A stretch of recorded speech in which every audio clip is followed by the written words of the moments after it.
If you never force yourself to improve, your life will remain the same. Pause and think about that for a moment. How many times have you promised yourself you would start tomorrow? How often have you known exactly what needed to be done and still put it off? Most people do not lack talent or potential, they surrender to comfort. Comfort protects the present but kills future possibilities. This is not simply laziness, it is letting feelings steer decisions. You feel tired, so you skip the task. You feel unmotivated, so you delay the work. But results don't follow feelings. Results follow what you actually do. If you want change, you must act despite what you feel. This message is for those tired of repeating the same patterns and ready to stop wasting time and begin building something that lasts. No more postponing. No more soft excuses. If you are ready to push past your limits and own your progress, this is where you begin. Start by facing what you've been avoiding. Looking squarely at a matter you've ignored for days, weeks, or even years is painful. But living with the consequences of avoidance is worse.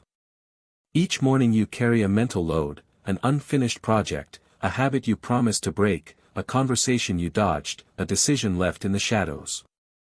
The longer you wait, the heavier the weight becomes. That is the cost of neglect.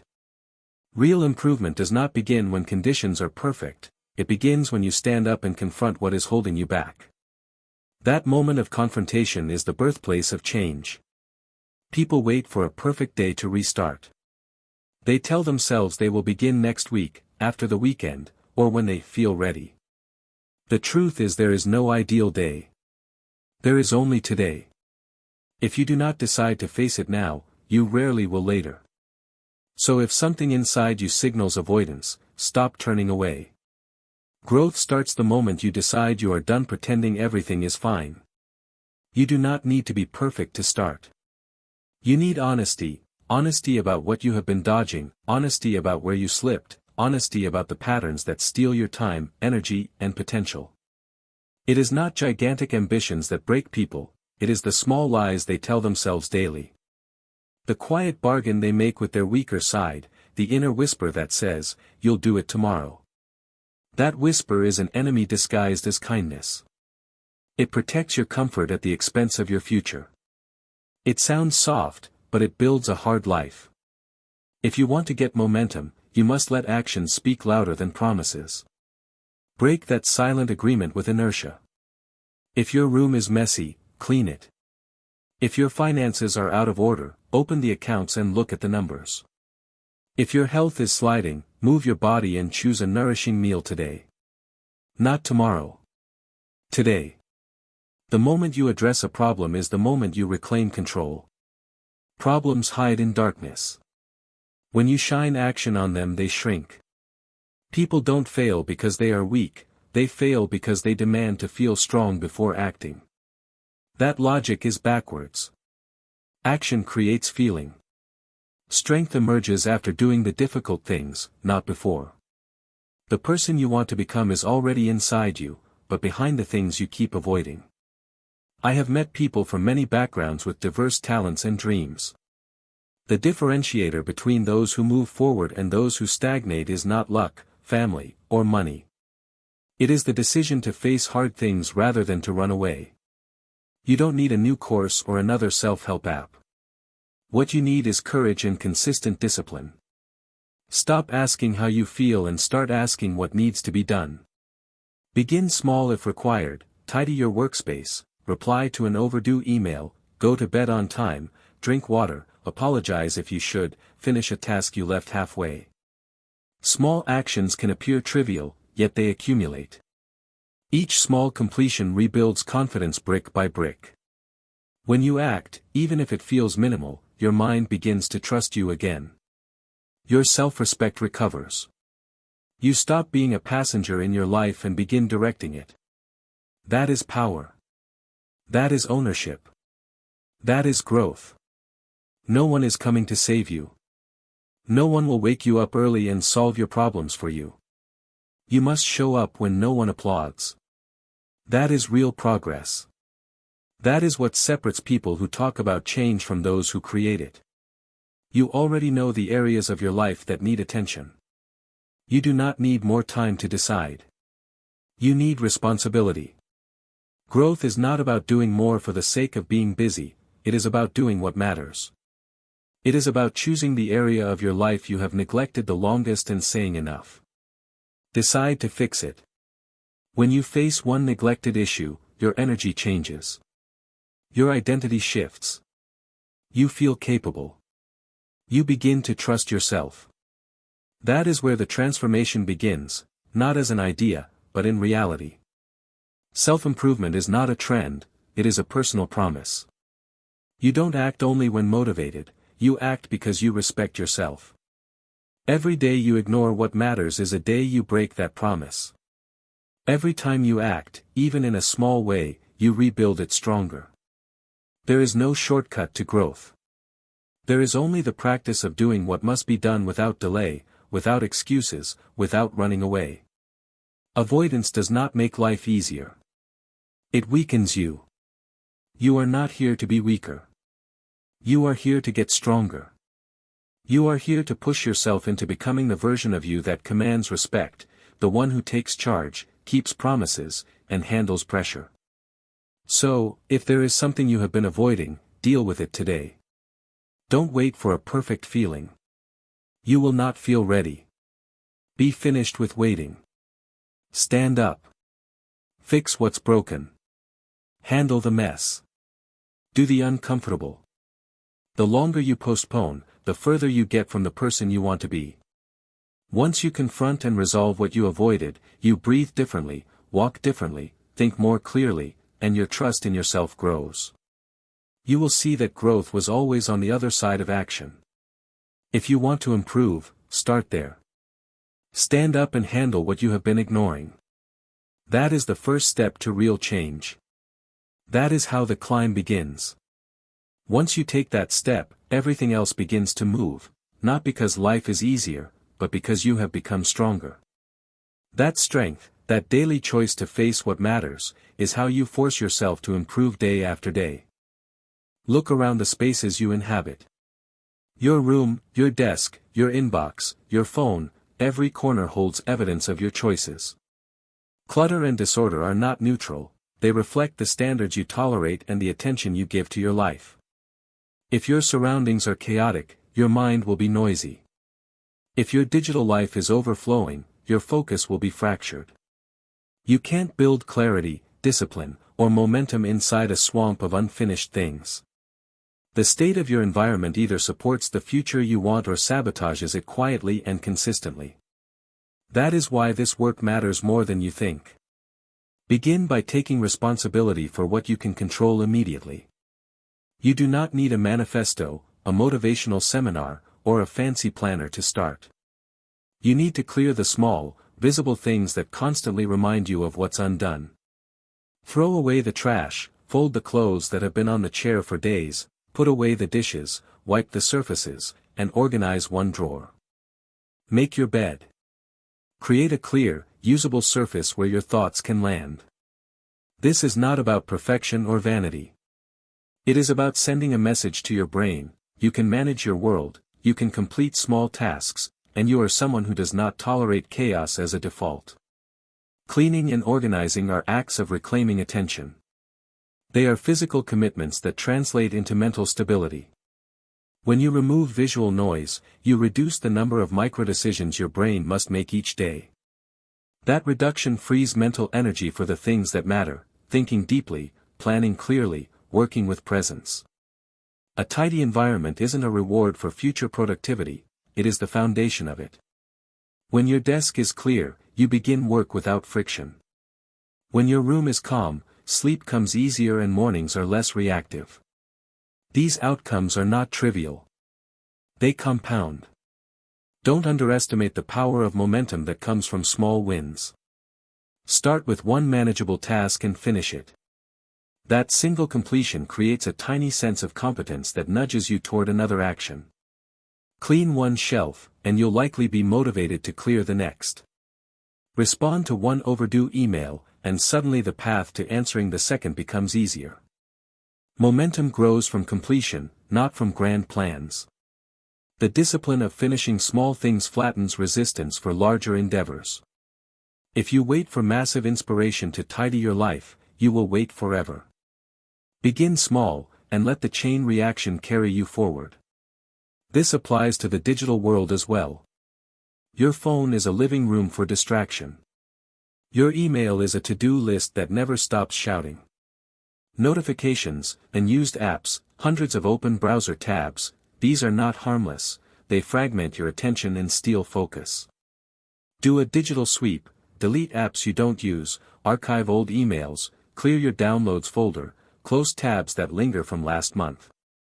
Unfollow accounts that generate anxiety or envy. Curate your feeds to serve your goals rather than drain your energy. Your digital environment should protect your attention like a guarded garden, not invite chaos like an open bazaar. Cleaning is also a rehearsal for responsibility. The person who consistently allows small messes is likely to accept bigger compromises down the line. Habits scale. If you tolerate clutter and small neglect, you train your brain to tolerate bigger lapses, unfinished projects, missed deadlines, sloppy commitments. Conversely, if you insist on order in the small things, you develop the muscle of accountability. That muscle carries over into work, relationships, finances, and health. The competence you build by handling basic responsibilities becomes evidence you can rely on when pressure rises.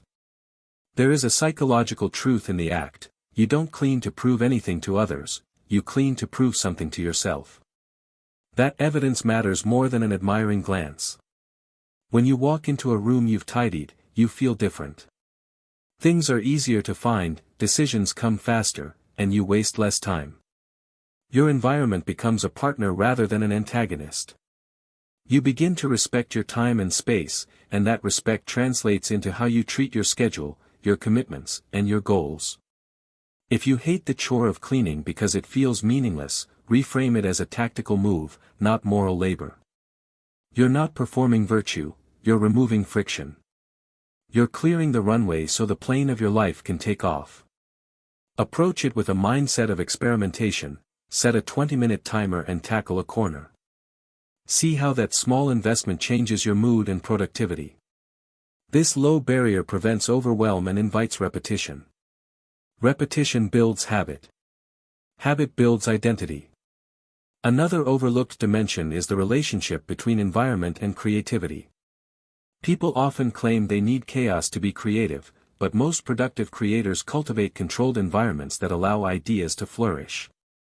A clean desk doesn't kill imagination, it clarifies the space where imagination can do useful work. A tidy file system doesn't limit spontaneity, it ensures that when the right idea appears, you can act immediately rather than waste time searching. Structure and freedom are not enemies. Structure creates more reliable freedom. Cleaning and organizing also prepare you for the hard conversations and difficult decisions you have been postponing. When your surroundings are clear, your mind stops giving energy to background noise, and you can allocate mental space to what matters: relationships, career choices, financial realities. If you've been avoiding a tough talk or an uncomfortable email, show readiness by first clearing the physical and digital clutter that drains your decision-making power.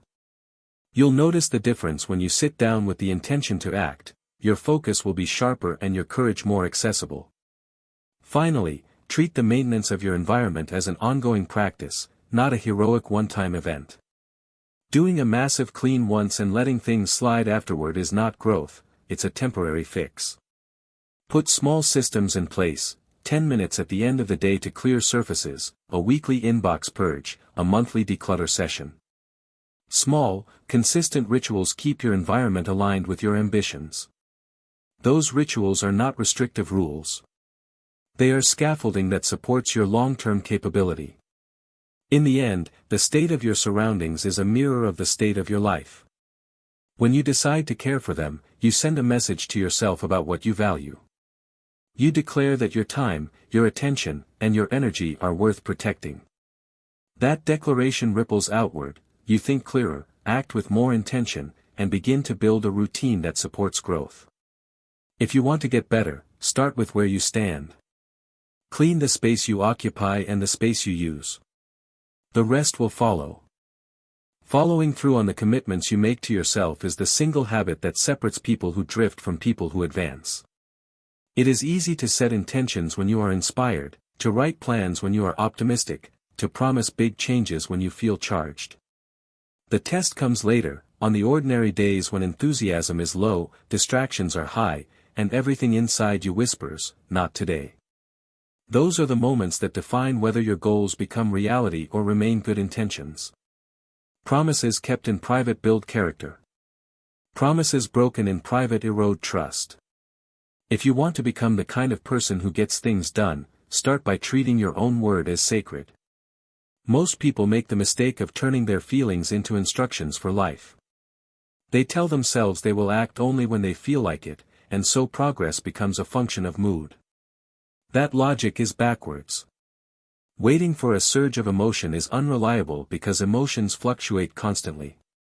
Discipline, on the other hand, is a decision that survives changing moods.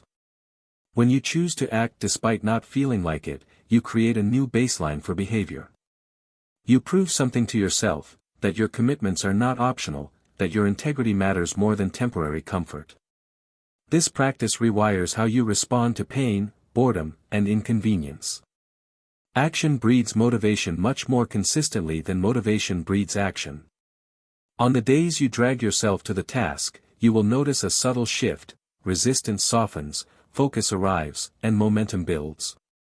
That small movement becomes the first domino. The next day, it is slightly easier to move again. Over time, the accumulation of these seemingly insignificant choices becomes the engine of real transformation. The people who move fastest are rarely those with perfect conditions, they are those who show up repeatedly when conditions are imperfect. They accept that the work is rarely glamorous and usually unremarkable, but that its steady application compounds into something significant. There are practical ways to make following through easier, and they all revolve around shrinking the threshold of friction between intention and action. Design your environment so that the right choices are straightforward. Break large tasks into specific next steps so you never face the paralysis of a vague mountain. Anchor new habits to existing routines so the behavior becomes automatic over time. But do not confuse tactics with the real requirement, the daily decision to honor your word. Tactics support consistency, but the root cause of follow-through is who you decide to be each morning, someone who does what they say. When you keep your word privately, you also change how you handle failure. Failure becomes feedback instead of identity. People who habitually follow through see mistakes as course corrections, not as reasons to quit. They take responsibility without spiraling into self-reproach. That attitude is essential because every meaningful path includes setbacks. The difference between those who recover and those who fold is rarely talent, it is the willingness to return immediately to the work after a lapse. Missing one session, skipping one task, or falling off track for a day is not the end if you treat it as a signal to re-engage rather than an excuse to surrender. Another advantage of consistent follow-through is the internal authority it builds. When you repeatedly do what you promised, you start to trust your own capacity to deliver. That internal authority changes the scale of what you attempt. You begin to tackle larger challenges because your track record proves you can see things through. Confidence that is earned by action is far more resilient than confidence assumed from wishful thinking. It carries you through doubt because it is grounded in evidence, past acts of completion.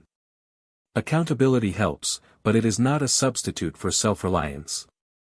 External checks, friends, coaches, or public commitments, can boost the odds of completion, especially at the start. But the ultimate muscle to develop is the one that allows you to do the work even when no one is watching.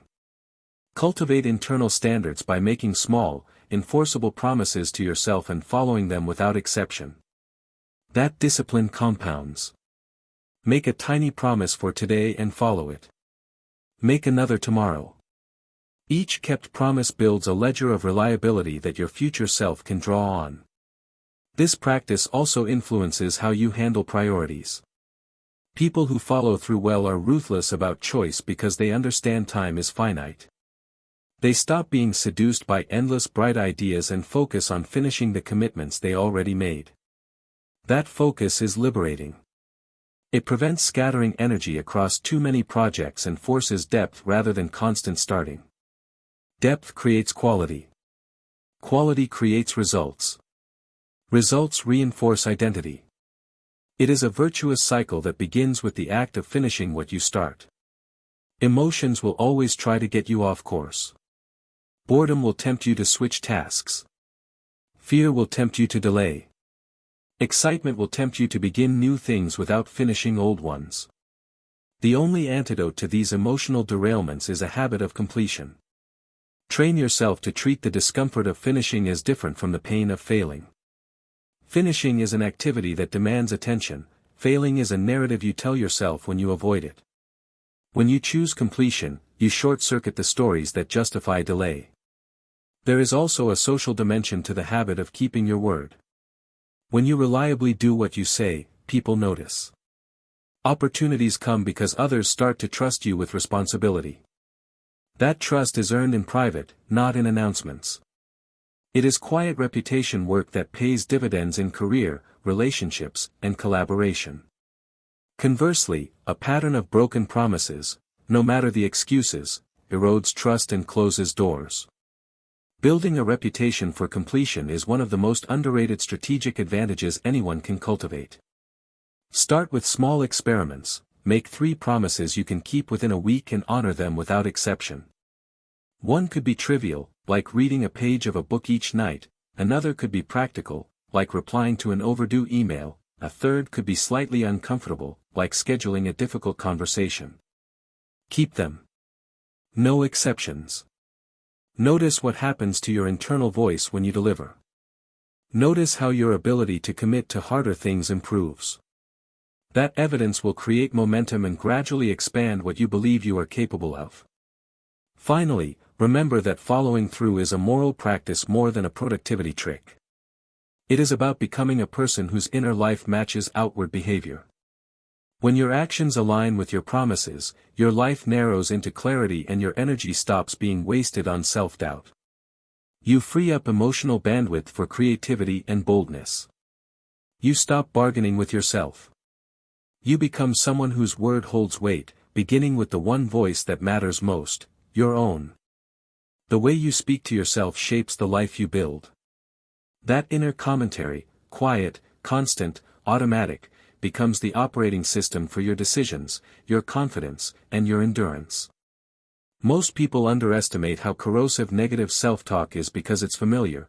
Cruelty dressed as realism feels normal until it erodes your capacity to try. When your first instinct after a mistake is an internal condemnation, you shrink. When your response is curiosity and direction, you expand. The difference is not small. It separates those who recover and press on from those who stall under the weight of shame. Changing your inner voice doesn't mean lying or pretending everything is perfect. It means learning to be both honest and constructive. Instead of a stream of accusations, I messed up again, I'm useless, I never finish anything, practice a language that recognizes reality without demolishing motivation. Say, I made a mistake and here's what I can do next, or, this didn't work now, I'll try a new approach. Those shifts are not fluff, they reframe setbacks as information, not identity. When your mind supplies solutions instead of blame, you are more likely to act and less likely to collapse into avoidance.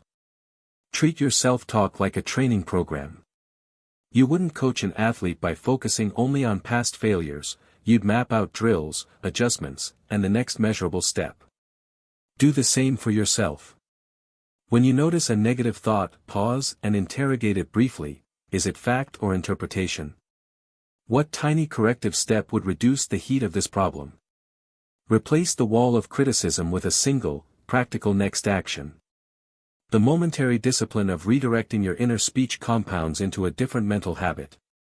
Over time you build a default of problem-solving rather than self-punishment. Language matters because repetition programs your brain. If you repeatedly tell yourself you are unreliable, your behavior will bend toward that narrative because your attention will find evidence to match it. If you repeatedly tell yourself you are improving with practice, your attention will look for data that supports growth. The truth your mind settles on is rarely absolute truth, it's the loop you feed it. So be intentional about the loop. Use precise, realistic affirmations. Not, I'm perfect, but I'm learning to stay consistent. Not, I never succeed, but I've completed projects before and I can again. Those statements anchor you in possibility and point toward action. Self-talk is also the internal architecture for resilience. When you train your inner narrator to acknowledge pain and then prescribe the next step, you convert discouragement into momentum. For example, if you find yourself stuck mid-project, a destructive script sounds like, "See? I can't do this, I'm not cut out for it." A constructive script sounds like, "This part is hard. What is one specific thing I can finish in the next 30 minutes? The second script doesn't deny difficulty, it contains it and responds. That containment reduces overwhelm and makes continuation practical. Compassion is not weakness in this context, it's strategic. A harsh inner voice often comes from a mistaken belief that shame will force change. But shame narrows attention and reduces cognitive resources needed for problem solving. Compassion, paired with clarity, preserves energy for improvement. Be as clear and direct with yourself as you would be with someone you mentor. Point out the mistake, outline the correction, and schedule the next attempt. That combination, candor without contempt, creates both accountability and sustainability. Practical exercises help rewire habitual language. One is the narrative pause. When a negative thought arises, count 3, name it out loud in neutral terms, and state one corrective sentence that directs action. For example, thought, I always fail. Action, what is one small, testable step I can take now?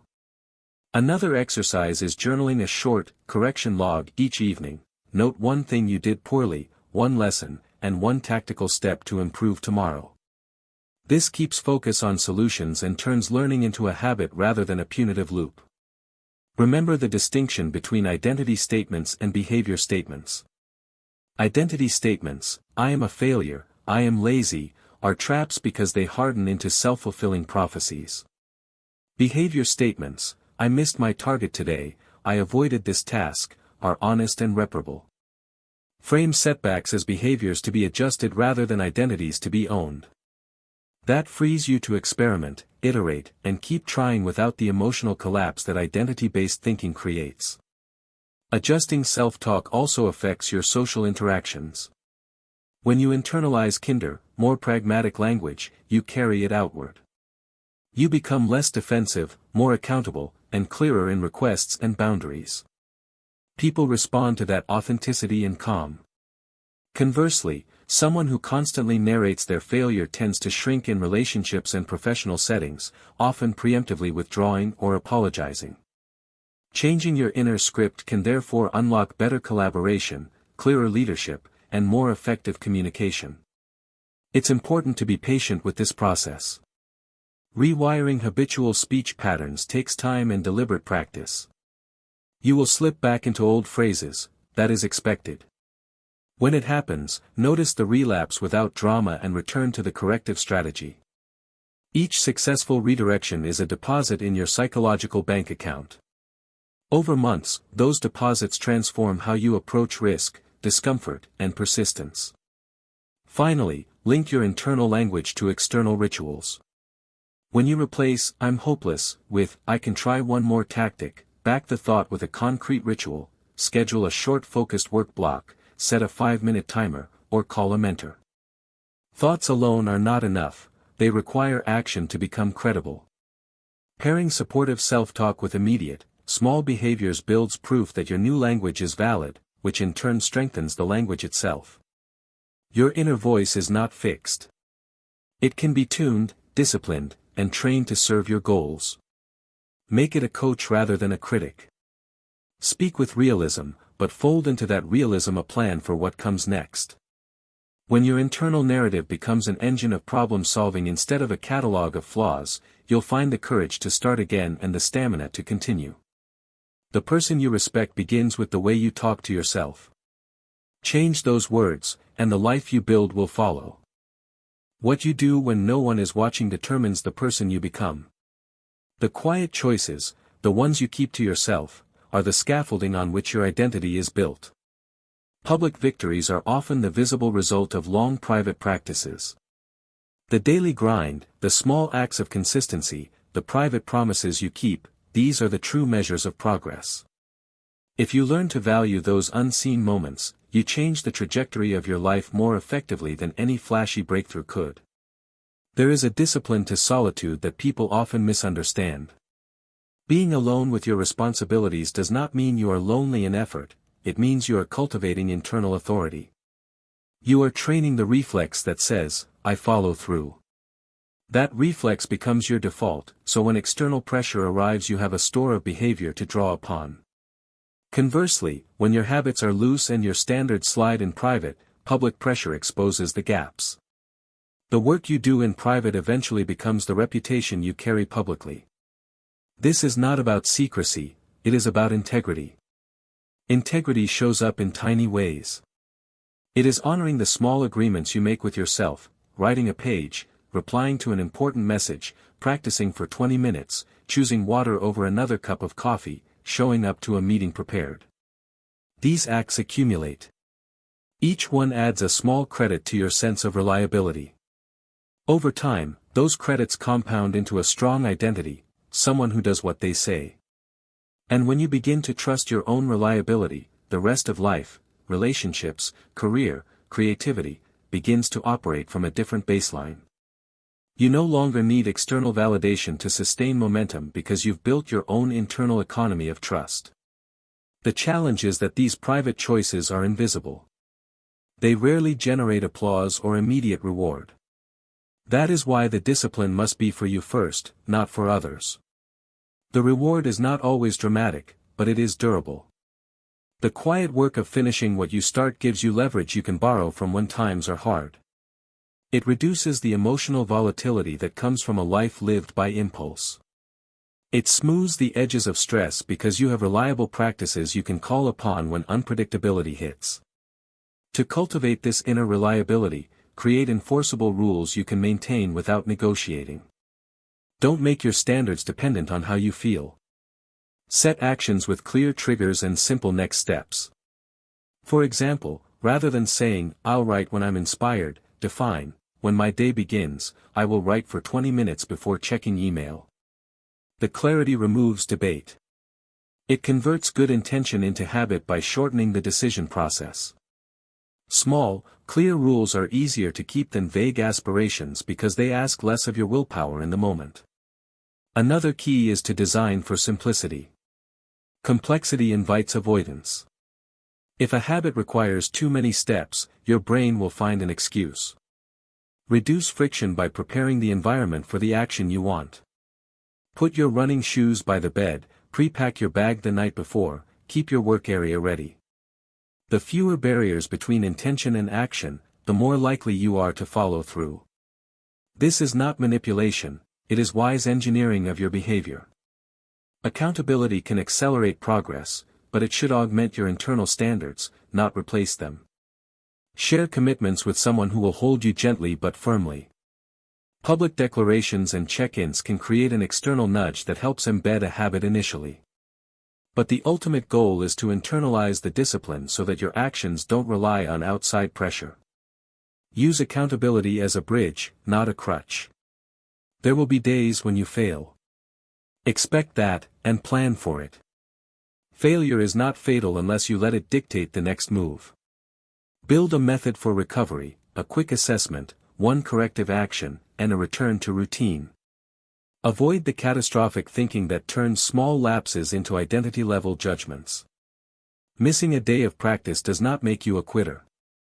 Treat it as data. What slipped? Why? What one micro-adjustment prevents the same slide tomorrow? That approach keeps momentum alive and reduces the moral weight of mistakes. As you accumulate quiet wins, notice how your priorities shift. You begin to care less about the appearance of progress and more about its substance. You stop collecting new projects like trophies and instead finish the work you already started. That focus creates depth. Depth produces results. Results justify ambition, and ambition becomes disciplined because you have historical proof you can execute. The cycle is simple but powerful. small private acts lead to consistent public results. Relationships benefit from the person who honors commitments in private. When you show up reliably for yourself, you show up more reliably for others.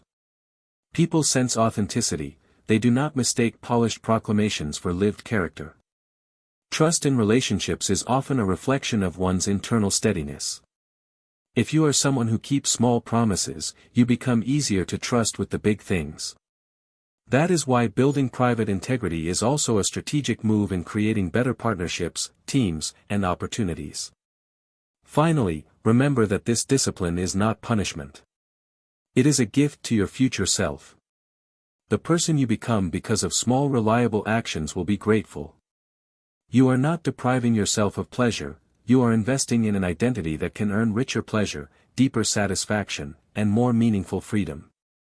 The daily discipline of private promises yields a life where your external choices are less reactive and more deliberate. That is the foundation of true freedom, the ability to choose boldly because you have already proven to yourself that you will follow through. Start today by making 3 tiny promises to yourself that you will keep no matter what: a 10-minute practice, 1 difficult conversation, a specific deliverable. Keep them. No negotiation. Watch how your confidence grows not from applause but from ledger entries you build in silence. Over time those entries add up into a life that is dependable, powerful, and unmistakably yours. Your internal conversation determines how far you go. The stories you tell yourself about who you are, what you can handle, and what you deserve shape the choices you make every hour. If you allow a running commentary of doubt, regret, or resignation, those words will steer your behavior more reliably than any plan you write on paper. Changing the story is not an act of wishful thinking, it is a deliberate practice that reorients attention and reassigns energy toward useful action. The way you speak to yourself is the operating system beneath every decision, upgrade it gradually and deliberately. Start by noticing the tone you use when you evaluate yourself. Many people operate with a default register of criticism that sounds like tough love but functions as sabotage. That interior critic mistakes severity for motivation, expecting that shame will force improvement. In reality, it narrows focus, consumes cognitive resources, and increases the chances you'll avoid difficult tasks. If you want a steadier path to improvement, replace constant criticism with precise feedback. Treat mistakes as signals, not verdicts. Ask, what specifically went wrong, what small correction changes the next outcome, and what is one concrete next step to test it. That sequence moves you from rumination to experimentation. Reframing your internal language requires 2 moves. First, shift from identity statements to behavior statements. Identity statements paint you into a corner: I am lazy, I'm a quitter, I'm not cut out for this. Behavior statements focus on what happened and what you will do: I skipped today's workout, I missed my target this week, I will try a different approach tomorrow. Identity traps harden into self-fulfilling prophecies, behavior-focused language keeps problems solvable. Second, pair new language with immediate action. Words alone are fragile, they need proof. When you catch a negative thought and rephrase it into a constructive sentence, follow it with a tiny, non-negotiable behavior that validates the new script. The brain learns from consequences. Provide quick, small consequences that reinforce better language. There will be days when the negative voice is loud despite your best efforts. That is normal, habit change is messy. The useful response is not to berate yourself for slipping but to have a recovery ritual ready. A recovery ritual is a short sequence you use when you notice the sabotage pattern: acknowledge the thought without drama, write down 1 small corrective action, and execute it within the next 10 minutes. This ritual matters because it interrupts the spiral and creates a different neural pattern, a microhabit of repair. Over time these repairs become the default response to internal derailment rather than resignation. Your environment can either amplify that negative chatter or dilute it. Surround yourself with reminders that nudge you toward the person you want to be. Visual cues, like a short list of your next actions on a sticky note, a clean workspace, or a repeated phrase that captures your intent, reduce reliance on willpower. Design your surroundings so the path of least resistance aligns with the behavior you want. In the same way you would remove junk food from the house to support diet goals, remove triggers that prompt self-defeating scripts, avoid endless doom scrolling, limit contact with people who habitually belittle your ambitions, and curate media that respects focus and effort. External scaffolding supports internal change. Another critical dimension is the company you keep inside your head. You are more influenced by your own inner voice than by most external critics. That means practice matters. Practice the voice you want until it becomes plausible. Speak to yourself with the clarity and firmness you'd use for someone you coach. This is hard, but I can try. One structured step is stronger than, I can't do this. The first phrasing acknowledges difficulty while staying actionable. The second gives permission to stop. Choose phrasing that retains agency. The language of agency, verbs, next steps, experiments, keeps momentum moving forward. Self-talk is connected to identity work. Identity is not something you find fully formed, it is something you build daily through repeated acts and declarations that match those acts. You reinforce identity when your words and behaviors align. If you say you are someone who follows through, then do what you say in the small things, meet your self-imposed deadlines, complete the brief tasks you avoid, honor the appointments you set with yourself. The accumulation of these small congruences creates an internal ledger of credibility that allows you to take bigger risks later. Identity grows on the back of tiny, consistent evidence. Be careful with perfectionist impulses. They can masquerade as high standards while functioning as procrastination. The inner guideline to adopt is progress over perfection. That does not mean accepting sloppiness as a habit, it means valuing iterative improvement. Adopt an experimental mindset where every attempt yields usable data. If a task is hard to begin because you fear failing publicly or looking foolish, make the first iteration private and small. Reduce the stakes. Keep the initial goal intentionally low so the action is inevitable. Once you start, you'll learn more in 5 minutes of focused effort than in hours of anxious planning. Cultivate curiosity about your inner patterns. Instead of rigid self-judgment when things go wrong, ask neutral questions that reveal useful information. When does the negative voice get louder? What situations reliably trigger avoidance? What time of day do you feel most capable? Which rituals shorten the delay between intention and action? Curiosity creates clarity, and clarity reduces wasted emotional energy. When you map the predictable triggers, you can design counters, tiny rituals that blunt the pull of sabotage and make the moment of action easier. Finally, understand that strengthening your internal dialogue is a long game with compounding effects. Small daily shifts in language and behavior will not produce instant transformation, but they rewire tendencies in durable ways. You are teaching a nervous system to respond differently to challenge, and the nervous system learns through repetition and reinforcement. Keep your scope small and your expectations realistic. Aim to catch and redirect a handful of thoughts each day, to execute one tiny corrective action consistently, and to document small wins. Over months, these practices accumulate into a new baseline of capability and composure. Your mind is the primary instrument you have for shaping your life. The quality of the inner conversation determines the quality of the actions that follow. Invest in that conversation with the same discipline you would invest in training your body, consistent, focused, and with intentional recovery when you regress. When your inner voice becomes a coach that combines honesty with a clear next step, you will find your outer life aligning more easily with your intentions. Change the way you talk to yourself and the rest will follow. Your inner language is the invisible architecture of your life. Before you take an action, there is a sentence in your head. Before you drop a habit, there is a sentence in your head. Those lines become rails your behavior runs on. Most people never audit them, they assume their self-talk is, just how I am. But it isn't fixed. It is a set of phrases learned, repeated, and reinforced over years, phrases you can edit, upgrade, and replace. When your words change, your choices change. When your choices change, your days change. And when your days change, your future changes. Start by practicing linguistic precision. Vague, dramatic language creates vague, dramatic outcomes. Replace sweeping judgments with specific descriptions. Don't say, "I'm terrible at everything."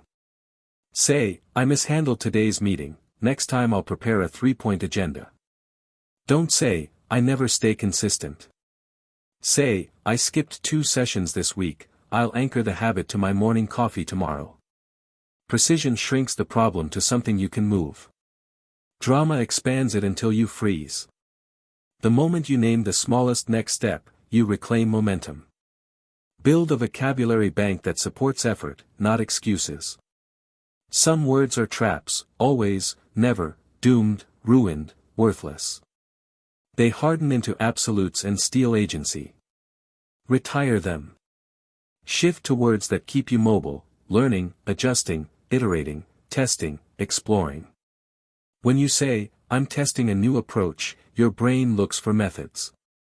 When you say, "I'm ruined," your brain looks for exits. Directional words direct attention. Attention directs action. Treat self-talk as a performance tool. Musicians tune instruments before playing, athletes run activation drills before competing. Tune your inner instrument.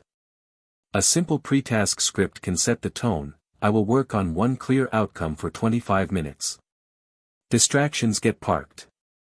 Imperfect is fine, progress is the target. Read it aloud. Then begin. This small ritual reduces friction, curbs impulsive switching, and anchors your effort to a concrete objective. It isn't psychological fluff, it's practical calibration. Pair words with posture.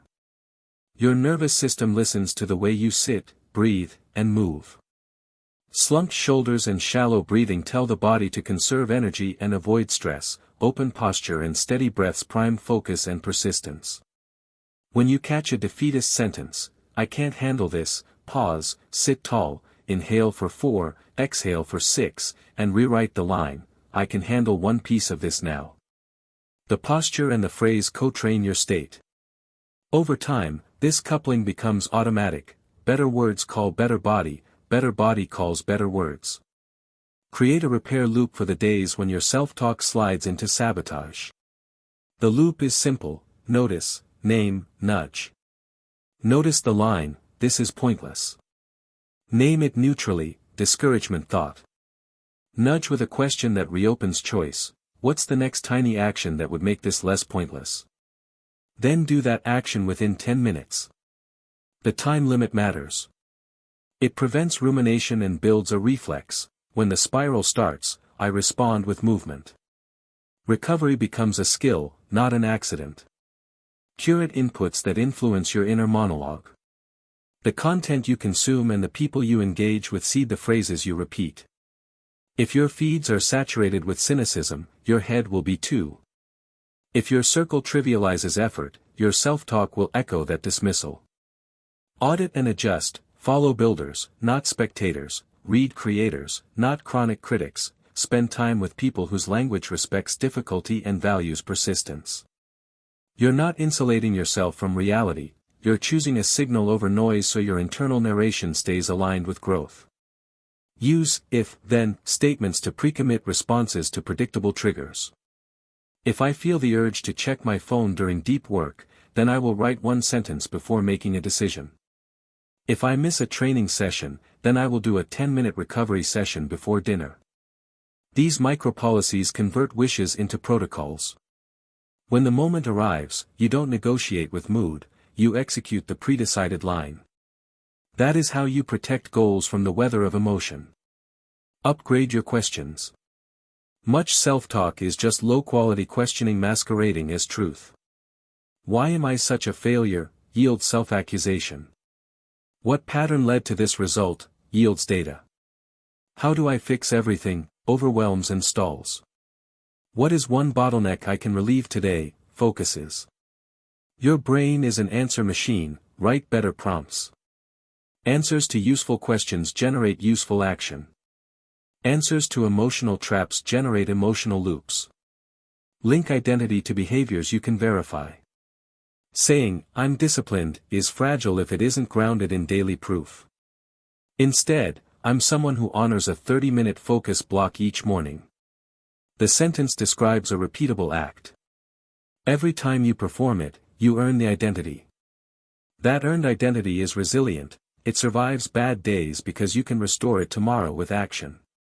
Unearned identity collapses under pressure because it lacks anchors. Practice self-respect in tone. Tone is the emotional color of your words. Cold contempt masquerading as toughness is corrosive. Cheerleading without honesty is hollow. Aim for firm, fair, and forward, firm enough to hold standards, fair enough to acknowledge context, forward enough to point at the next move. You missed the deadline. Own it. Inform the team.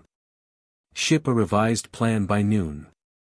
That tone carries responsibility and direction without theatrics. Design exit ramps from perfectionism. Perfectionism tells you to delay until flawless, disciplined self-talk tells you to ship the smallest workable slice. Create first pass rules, draft ugly, edit later, record take 1, refine take 2, outline in bullet fragments, polish in paragraphs. Pair the rule with a sentence, version 1 exists today. Existence beats idealization. Nothing improves until something exists. Build friction shields around fragile moments. Morning, transition points, and evenings often invite drift. Prescript those windows. Morning, phone stays off until my first task is complete. Transition, before leaving one task, I write the next step for tomorrow. Evening, I close loops for 10 minutes so tomorrow begins clean. Speak the line, do the line. These micro-boundaries protect momentum from the small leaks that turn days into fog. Let your inner voice support boundaries with others. Many people struggle to say no because their self-talk undermines them. If I say no, they'll be upset. Rewrite, saying no to misaligned requests preserves energy for my commitments. Then craft clear external sentences. I can't take this on right now, my plate is full, I'll pass, this isn't a match for my priorities. Internal and external language must harmonize. When they do, boundaries stop feeling like conflict and start feeling like stewardship. Use proof stacking to grow confidence. At the end of each day, write 3 lines of evidence that you honored effort. I finished the report outline, I did my 20-minute practice, I clarified a confusing task. Read yesterday's stack before you begin today. This tiny ritual shifts focus from what you haven't done to the assets you've banked. Confidence built from evidence is stable. It doesn't vanish with mood because it lives in memory and ink. Train transitions, not just tasks. Many stalls hide in the handoff between activities. Write microscripts for the switch, close tab, stand up, 2 breaths, sit, start timer. Removing ambiguity at the bridge eliminates the hesitation that invites distraction. Combine the script with a phrase, begin before you're ready.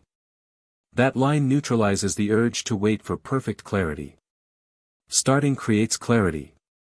Inaction preserves confusion. Install truth lines that you can rely on when pressure spikes. A truth line is a short sentence that restores perspective.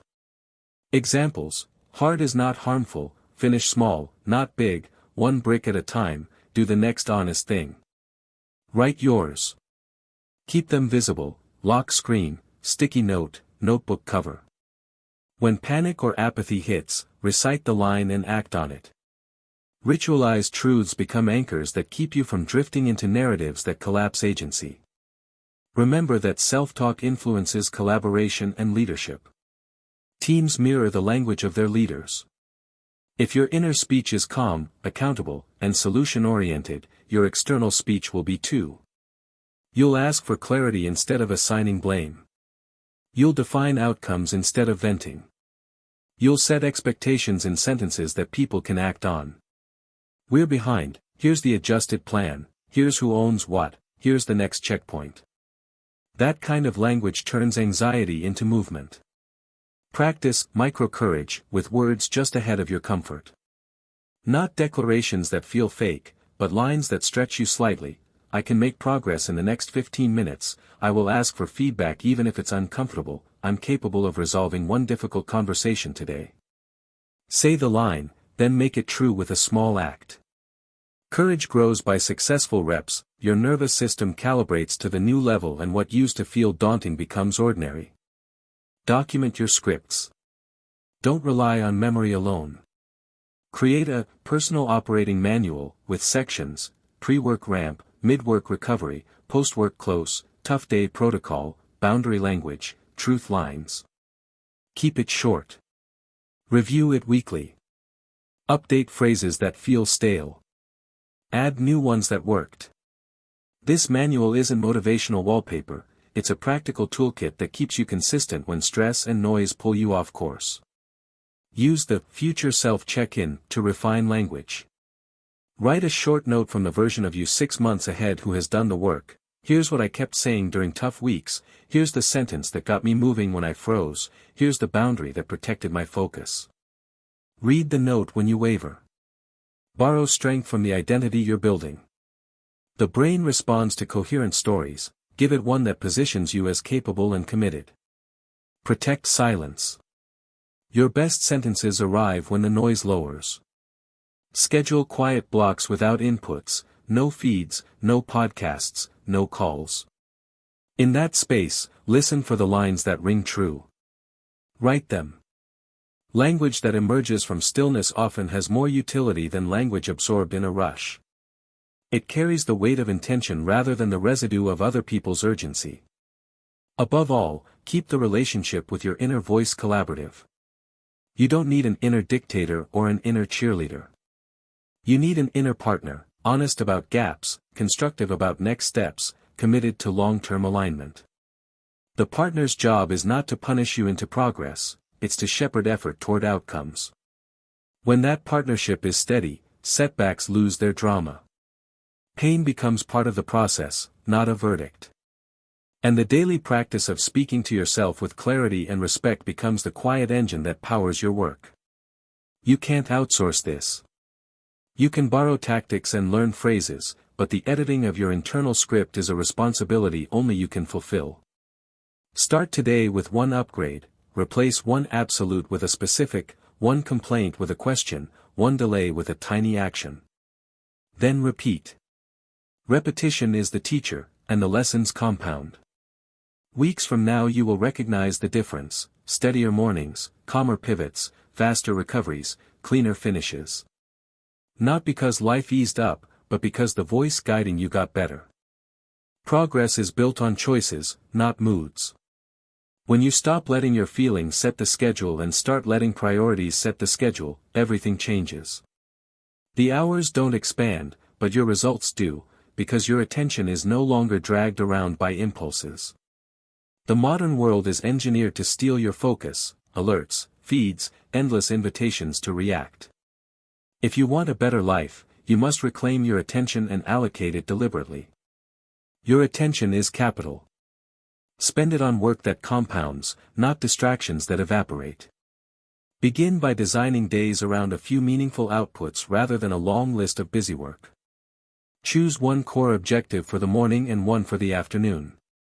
Define them in concrete terms: what deliverable will exist by the end of this block?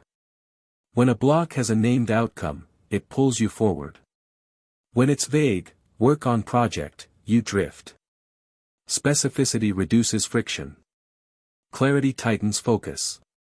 Give the block a start signal and an end signal so the mind knows when to begin and when to close, a short pre-brief that sets the target, a brief post-brief that captures what was done and what comes next. These small rituals transform time from a fog into rails. Build systems that protect your best cognitive hours. Notice when your mind is sharpest, then protect that window like a guarded gate. Don't schedule meetings in your prime mental hours. Don't check messages before completing the day's first important output.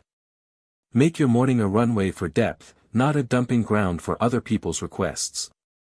The difference between a day that feels scattered and a day that feels powerful is often the first 90 minutes. Use them wisely and you create a current that carries you through the rest of the day. Train boredom tolerance. Most valuable work contains stretches that are not thrilling: organizing assets, refining drafts, running tests, checking details. People who require constant stimulation quit in those stretches. People who understand that boredom is a sign of depth keep going. Develop a small mantra for these moments: stay with the process. Pair it with a micro-technique: set a 20 to 30 minute timer and commit to the next narrow action. Ride the timer to the end. When the bell rings, stand up, breathe, and begin another short round. This cadence makes endurance practical. Divide large goals into milestones and translate milestones into behaviors.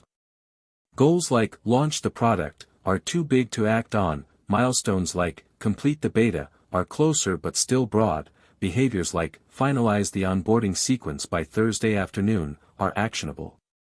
Make a habit of writing the next 2 meaningful behaviors at the end of each work session. That way, when you return, you start moving immediately rather than waste energy deciding where to re-enter. Momentum thrives when re-entry is frictionless. Respect the difference between planning and preparing. Planning happens on paper: you map timelines, assign owners, articulate risks.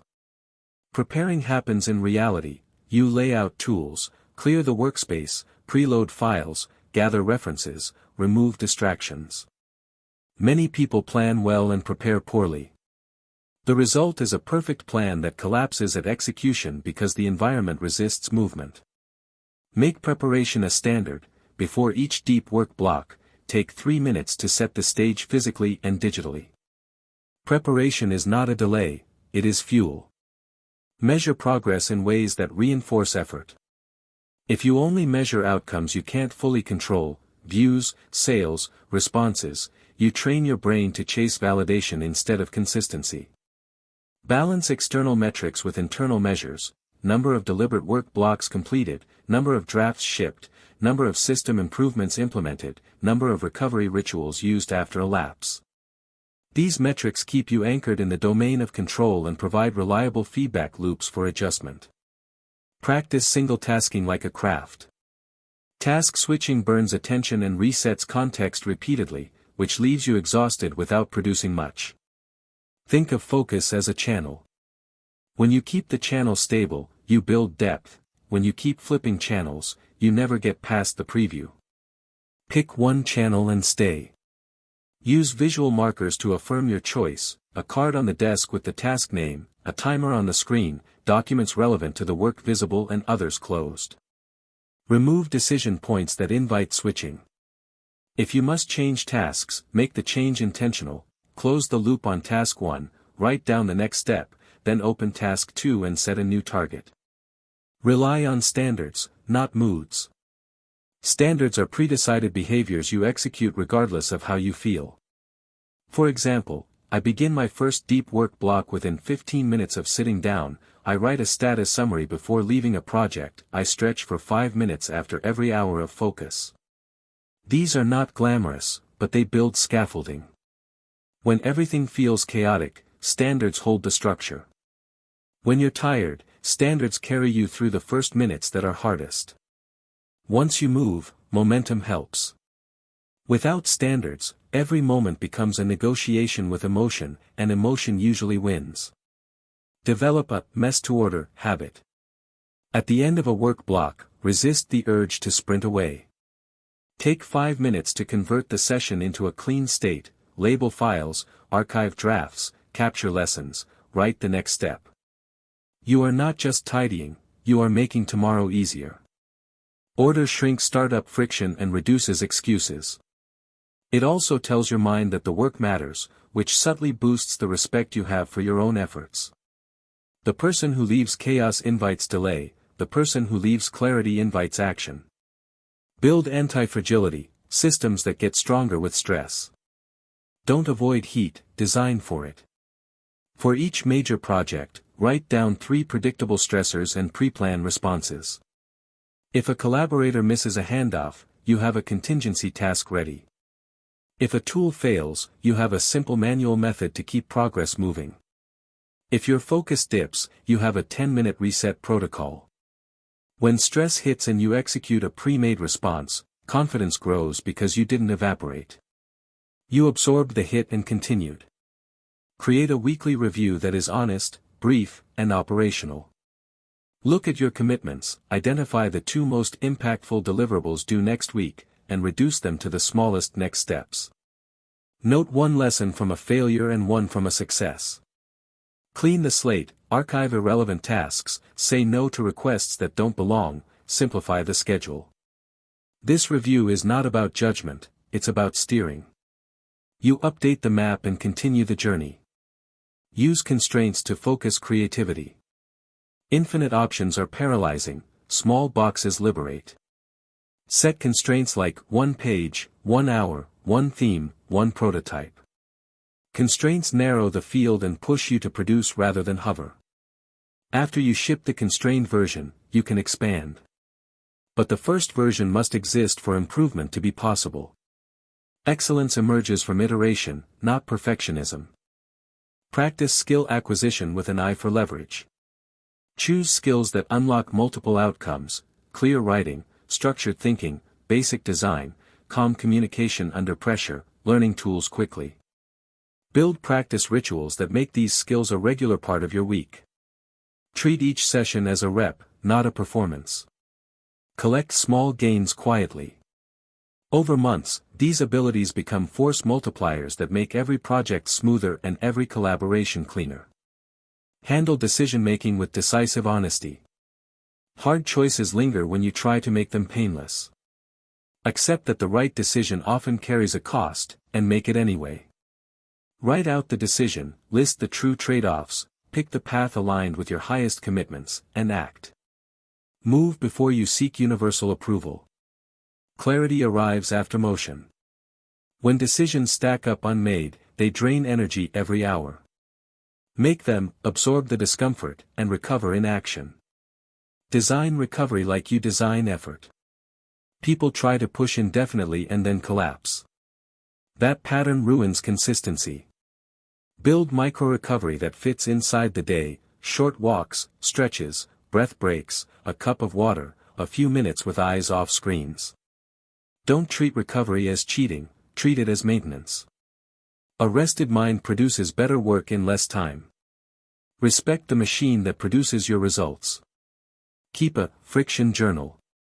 For 1 week, note what blocks you: tools that crash, files that are hard to find, unclear requests, time slots that always get interrupted, tasks that consistently balloon.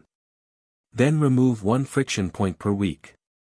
Organize a folder, write a template for repeated messages, renegotiate a meeting time, create a checklist for error-prone steps.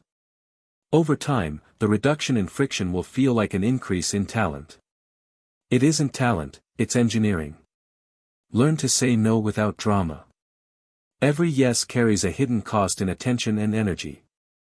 If an invitation doesn't align with your priorities, decline clearly and promptly. Don't leave people waiting while you wrestle with guilt, you waste their time and yours. Write polite, firm sentences and move on. The habit of quick, respectful no's protects your calendar and preserves bandwidth for the work that matters. Maintain a progress ledger. Each day, record 3 meaningful completions. Keep the entries short and concrete. When doubt strikes, read the last 2 weeks. This ledger is practical proof that you are moving. It counters the mind's tendency to forget wins and obsess over gaps. Confidence built on proof is steadier than confidence built on hype, and it keeps you resilient through inevitable dips. Approach collaboration deliberately. Make expectations explicit. Clarify outcomes, deadlines, responsibilities, and handoffs. Write them down. Ambiguity is the enemy of movement. Where possible, choose collaborators who respect clarity and share your pace. 1 reliable partner is worth more than 5 flaky talents. Protect your standards by working with people whose word you can trust. Your time is too valuable to be spent correcting avoidable confusion. Transform setbacks into utility fast. The moment you hit a wall, capture 1 lesson and 1 adjustment. Don't wait days to process. Create a default practice, write a 3-line postmortem and enact the adjustment within 24 hours. This keeps setbacks contained and converts them into traction. When you treat failure as a teacher instead of a verdict, you multiply what the world can teach you in a short time. Anchor your identity in actions that you can repeat under stress. Weak identities dissolve when the environment gets hard. Strong identities are behaviors you can perform even when tired. Examples: I begin with the hardest task, I clean the workspace before leaving, I move for 5 minutes when stuck, I tell the truth when pressured, I finish small before chasing big. When the day swerves, these anchors hold. Guard against the seduction of endless research. Study is valuable until it becomes avoidance. Set a learning to-do ratio: for every hour you read or watch, you spend at least an hour building, writing, or practicing. Knowledge gels when applied. Without application, it becomes intellectual clutter that makes you feel informed and leaves you unchanged. Keep ambition grounded in execution. Big visions are fine, but they must translate into daily actions, or they become performance art. Each morning, connect your vision to 3 small behaviors that move it forward. If you do that daily, the vision becomes a project, the project becomes a product, and the product becomes results. Without the bridge of behavior, vision is just noise that burns optimism. Remember that consistency is not a personality trait, it's a constructed environment that reduces choices and supports standards. Build that environment piece by piece. Make good actions easy and bad actions hard. Place tools within reach, hide temptations, script transitions, set default rules. The more you rely on structure, the less you need willpower. Willpower is finite. Structure is renewable. All of this work is not a set of hacks, it is stewardship. You are managing attention, energy, and time, resources that determine the arc of your life. When you steward them with care, you produce days that bring you closer to the person you respect. When you let them leak into distraction and indecision, you produce days that feel busy and accomplish little. Choose the former. Reserve your best hours for your best work. Return to the task when you drift. Close what you open. Do the next honest step. And let the quiet accumulation of disciplined actions build the future you came here to create. Improvement accelerates when you stop negotiating with uncertainty and begin acting inside it. Most decisions worth making are made without perfect information and without perfect timing.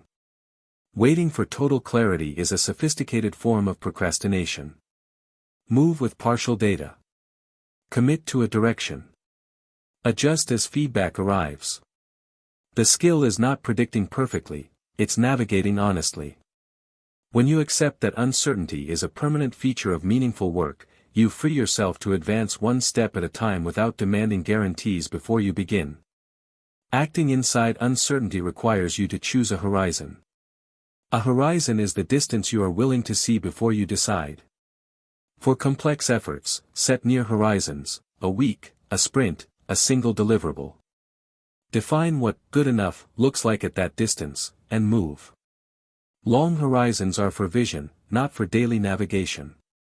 People stall when they try to live at the long horizon in their everyday decisions. Narrow the frame, and the next move becomes evident. Learning to move early also means learning to absorb friction without dramatizing it. Friction is the sensation of effort when conditions are less than ideal: noise, interruptions, tools that misbehave, collaborators who miss a step. The mature response is not rage or resignation, it is redesign. Redesign the workflow, rewrite handoffs, remove unnecessary dependencies, create backup paths. When something slows you, treat it as a design problem rather than a moral outrage. The person who quietly redesigns systems outruns the person who loudly complains about them. There is a quiet courage in choosing the first ugly version of anything. That first version is rarely persuasive and often imperfect, yet it unlocks every subsequent improvement. The cost of avoiding version 1 is invisible: time wasted in imagined refinement, opportunities missed, energy spent polishing ideas that never touch reality. Ship the draft. Make the call. Host the test. The feedback you'll receive from reality is more useful than the feedback you can generate alone in your head. Respect the economics of attention. Attention is not just a finite resource, it's also sensitive to context and contamination. Every time you open a feed or a chat mid-task, you auction off your focus to novelty. The winning bidder rarely pays you back. If you want to finish substantive work, seal the channel for defined periods. Make your workspace boring. Boredom is the price of depth. When you remove entertainment, you give your mind permission to build. Finish more than you start. Starting is easy, finishing is a discipline. The cultural bias favors beginnings because beginnings are fun to announce and easy to applaud. But unfinished work accumulates cognitive debt. Each open loop collects anxiety and taxes your confidence. Build a bias for closure. Before you open a new initiative, close 2 existing loops. Before you add complexity, finish the simplest outstanding deliverable. The results of this bias compound: fewer leaks, more artifacts, cleaner transitions, steadier self-respect. Handle pressure with truthful language. Pressure magnifies whatever script is already running in your head. If your script is dramatic or vague, pressure turns it into panic. If your script is clear and operational, pressure turns it into speed. Train yourself to describe reality plainly: what is happening, what matters now, what you will do next. Plain sentences cut through noise. They anchor action. They calm teams. They remind you that even intense moments are just sequences of steps. Build fluency in constraints. Constraints are not enemies of creativity, they are carriers of focus. Give yourself small boxes to work inside: 3 slides instead of 30, 1 page instead of a packet, a checklist instead of a treatise. Inside the box, aim for strength and clarity. Outside the box, iterate later. Limitation forces decisions. Decisions produce artifacts. Artifacts invite improvement. This process is faster and kinder to your attention than chasing comprehensive outputs that never materialize. Keep promises to yourself without theatrics. The strongest commitments are quiet, specific, and enforceable. I deliver 1 concrete output before lunch. I review the week every Friday at 16:30. I take a 3-minute reset after a lapse instead of spiraling. These promises function like rails, they carry you even when your mood tries to push you off course. Avoid vows that rely on hype. Hype evaporates. Rails remain. Choose your relationships with intention. The people you work with are part of your operating environment. Some amplify clarity, others amplify confusion.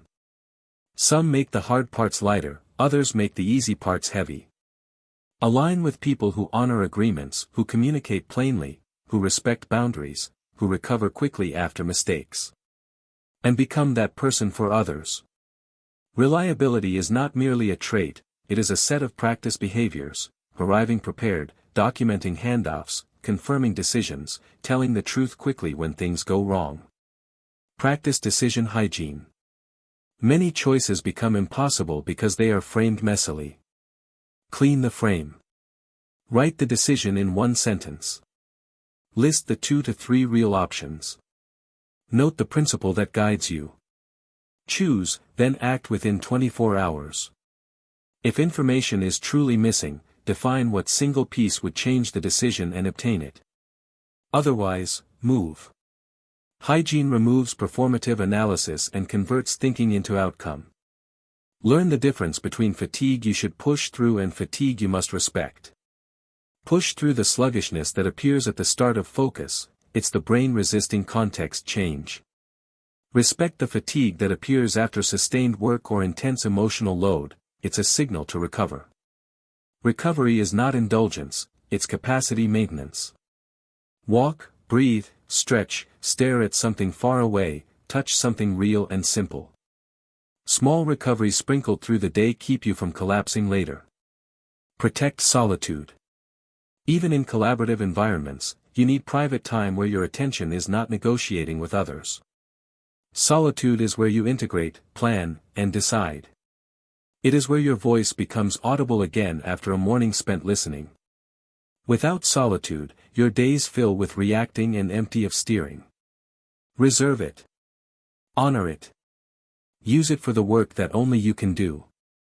Build a craft mindset rather than a hustle mindset. Craft asks, how can I do this better? Hustle asks, how can I do more? Better beats more. Better simplifies, densifies, and strengthens. Better reduces rework. Better quiets the noisy parts of the day by producing cleaner outputs that require fewer apologies and fewer patches. Pick one process and refine it each week. Over time, the refinements become your signature and your advantage. Treat ambiguity as a live material you shape rather than a fog you must wait to clear. Many tasks arrive partially defined. Your job is to sculpt definition by asking sharp questions, naming outcomes, and proposing first versions. Act as a translator between fuzzy intent and tangible artifacts. The faster you translate, the faster teams move. And the more you practice translation, the more immune you become to paralysis when the brief is imperfect. Own your calendar with both generosity and firmness. Generosity, leave buffer time, offer help when it matters, say yes to moments that nourish meaning. Firmness, refuse meetings without agendas, decline vague requests that pull you off mission, keep prime hours sacred. The calendar is a moral document. It reveals what you value. If you value your best work, it must appear in blocks of protected time that survive the week's weather. Measure integrity in small acts rather than public declarations. Did you start when you said you would? Did you close the loop you promised to close? Did you deliver the one thing that moved the needle? When people say they can't trust themselves, it's often because their ledger of small acts is empty or inconsistent. Fill the ledger. Write down completions. Read them. The mind believes what it can verify. Build tolerance for incomplete information without sliding into carelessness. Tolerance says, I will move while learning. Carelessness says, I will ignore what matters. Keep a list of unknowns beside your work and update it as you go. Unknowns are not reasons to halt, they are reminders to watch. When a critical unknown becomes clear, adjust. This practice keeps you nimble without letting you drift into the ditch. Make renegotiation a skill. You will miss things. Others will miss things. The difference between a small issue and a cascading failure is how quickly and clearly you renegotiate. State what changed, propose a realistic revision, commit anew. Don't hide. Don't wait. Don't sow confusion with half-promises. Renegotiation done well preserves trust because it reveals care, you are attending to reality, not protecting ego. When fear surfaces, name its type. Fear of embarrassment, fear of wasted effort, fear of conflict, fear of irrelevance, each demands a different counter. Embarrassment, reduce the audience, do a smaller version. Wasted effort, set a time limit and a checkpoint. Conflict, prepare a sentence that states your position simply and kindly. Irrelevance, connect the task to a clear outcome you care about. Counter moves convert fear from a vapor into something you can handle. Use the rule of honest minimums. When you have resisted a task too long, shrink it to a minimum action that is still honest, 1 paragraph, 1 email, 1 diagram, 10 minutes of practice. Minimums work because they eliminate the inertia of starting while preserving integrity. They are not shortcuts, they are entrances. Once you enter, you can choose to continue. Often you will, because movement produces its own reasons to keep moving. Keep your tools simple. Complex stacks create failure points and invite tinkering that looks like progress. Choose a handful of tools you trust. Learn them well. Use them consistently. The best tool is the one that disappears into the background while you work. If a tool fights you, replace it or reduce your dependency. Your craft is the point, the tool is the helper. Teach yourself to close a day deliberately. Write what you finished. Write what remains. Identify the first next step for tomorrow. Tidy the workspace. Turn off inputs. Leave. A clean exit helps a clean entry. Without a deliberate close, your mind drags unfinished fragments home and brings them back in tangled form the next morning. With a deliberate close, you re-enter at a defined point with less friction.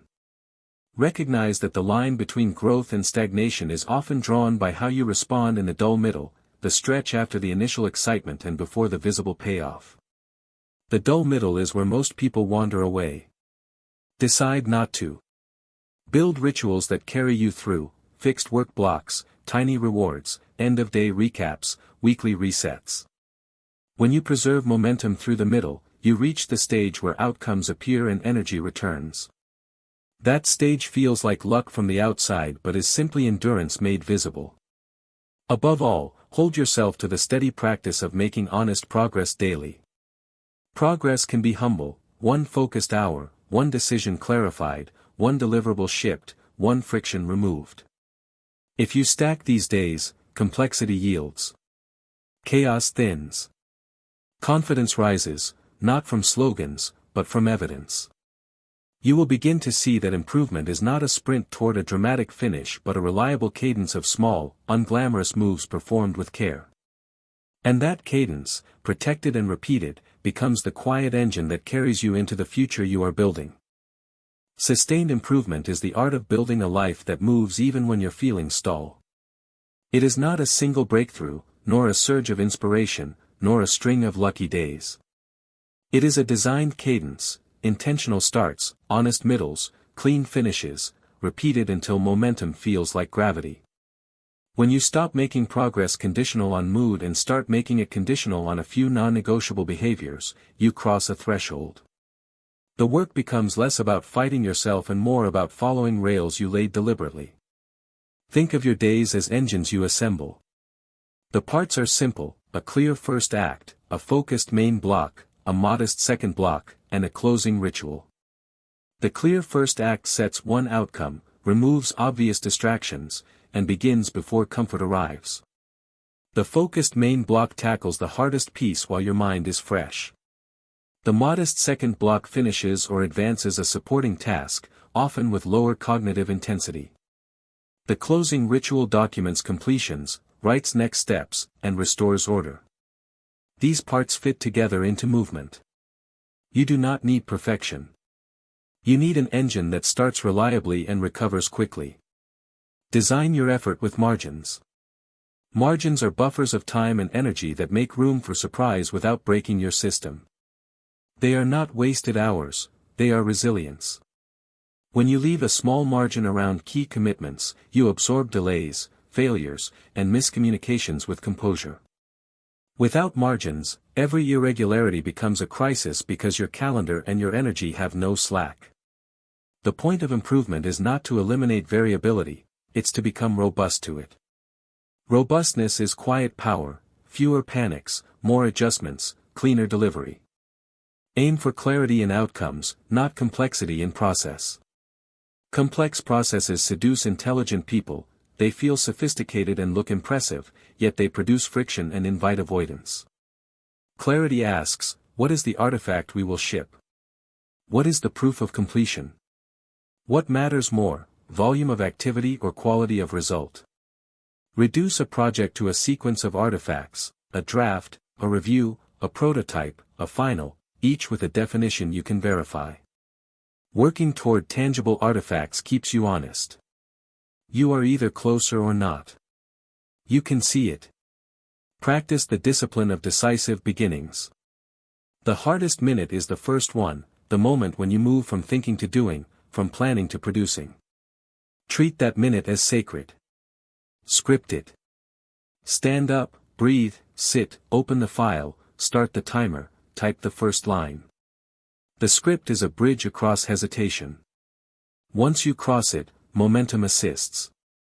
If you fail to script beginnings, you leave them at the mercy of anxiety and distraction, and anxiety will win more often than you want to admit. Refuse to outsource accountability to motivation. Motivation is a visitor, not a resident. It comes and goes, and if you build your house on it, the structure sways with the weather.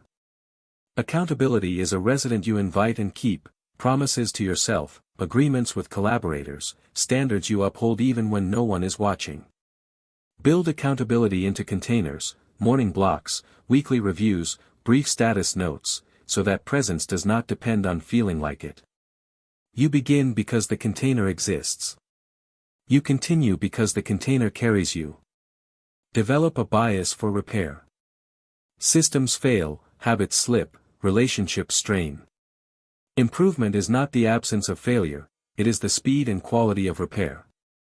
Adopt a simple repair sequence, acknowledge without drama, identify the smallest corrective action, execute within hours, document the lesson. The sequence matters more than the scale. When you repair quickly, you prevent small issues from becoming heavy stories. You stop defining yourself by lapses and start defining yourself by recoveries. Over time, recoveries become so normal that lapses lose their sting. Protect the craft over the performance. Performance seeks applause, craft seeks refinement. Performance wants to look like progress, craft wants to feel like progress because the work is better. In craft mode, you ask, what did I learn? What got smoother? What error did I remove? What decision did I clarify? What sentence became cleaner? Craft mode turns improvement into a private satisfaction measured in competence. That satisfaction is more durable than public praise because it lives in your hands and your head, not in other people's reactions. Practice honest minimalism in commitments. Improvement often slows because people collect obligations they cannot serve well.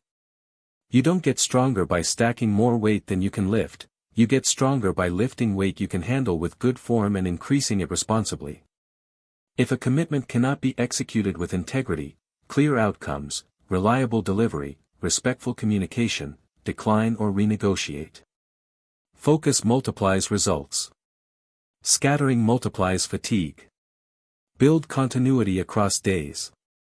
Continuity is the thread that ties today's effort to tomorrow's. It lives in small artifacts, notes that explain the next step, files named cleanly, checklists that capture the workflow, calendars that reflect reality, not fantasy. When you close a day with continuity, you gift your future self a runway, you enter without confusion and begin without delay.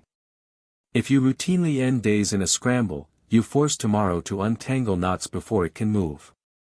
Improvement loves continuity, it converts effort into compounding.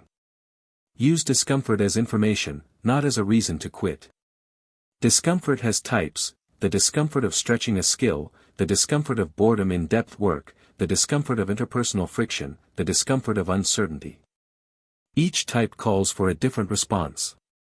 Stretch discomfort asks for patience and reps, boredom discomfort asks for cadence and discipline.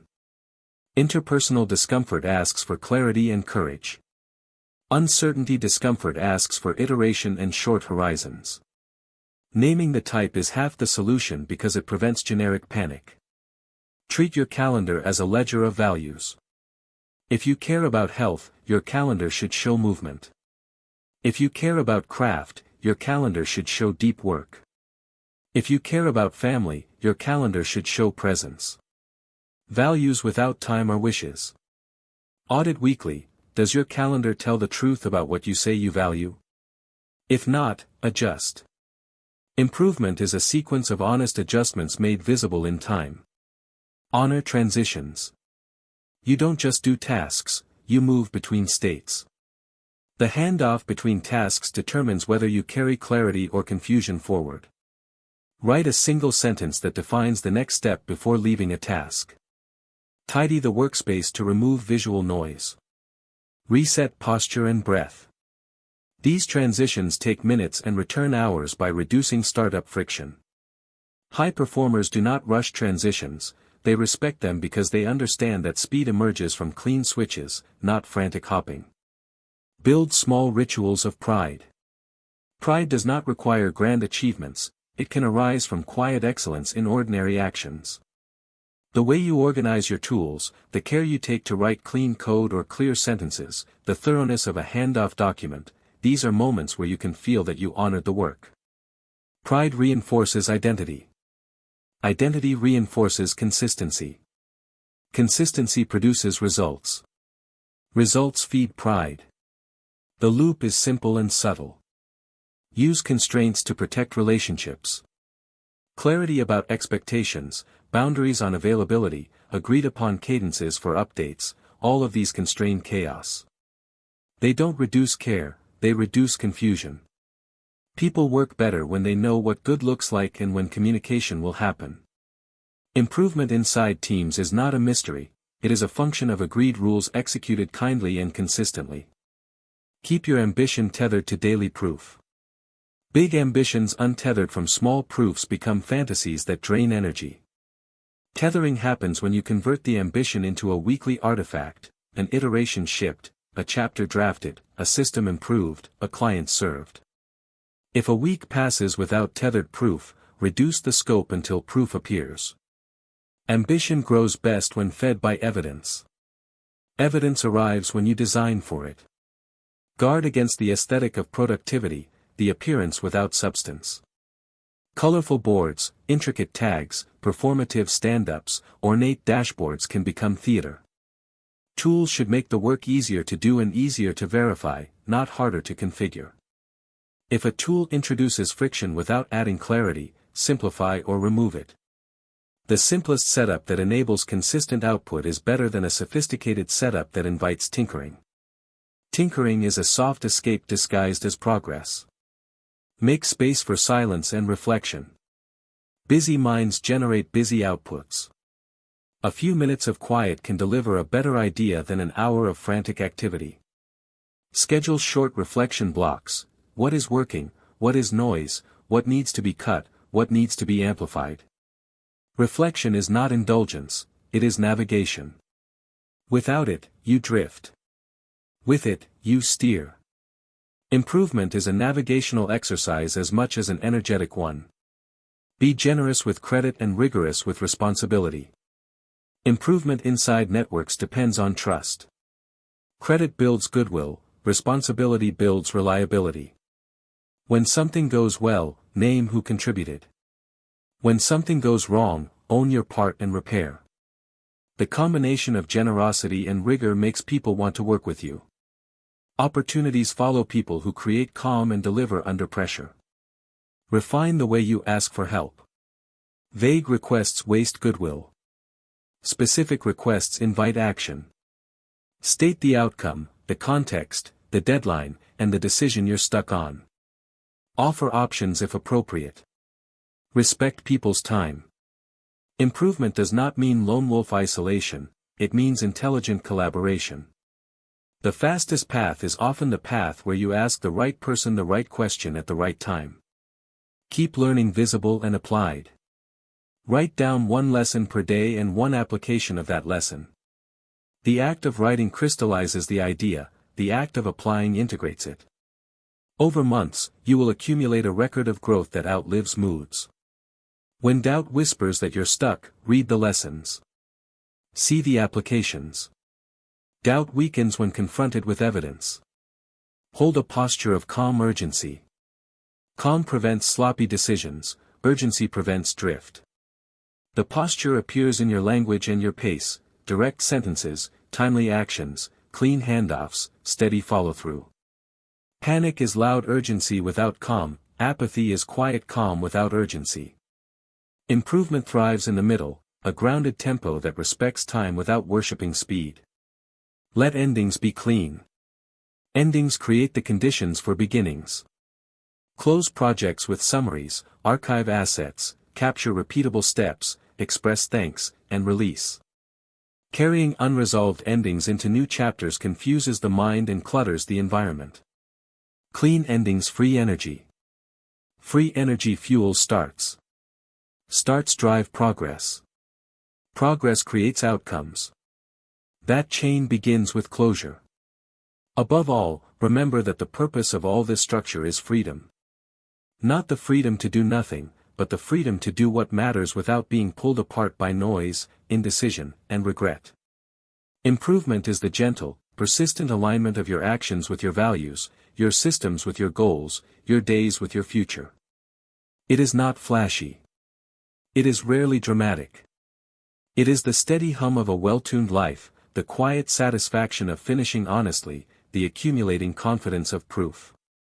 If you design for that hum, if you keep building engines, protecting margins, repairing fast, refining craft, you will look up months from now and find yourself stronger, clearer, and closer to the person you set out to become.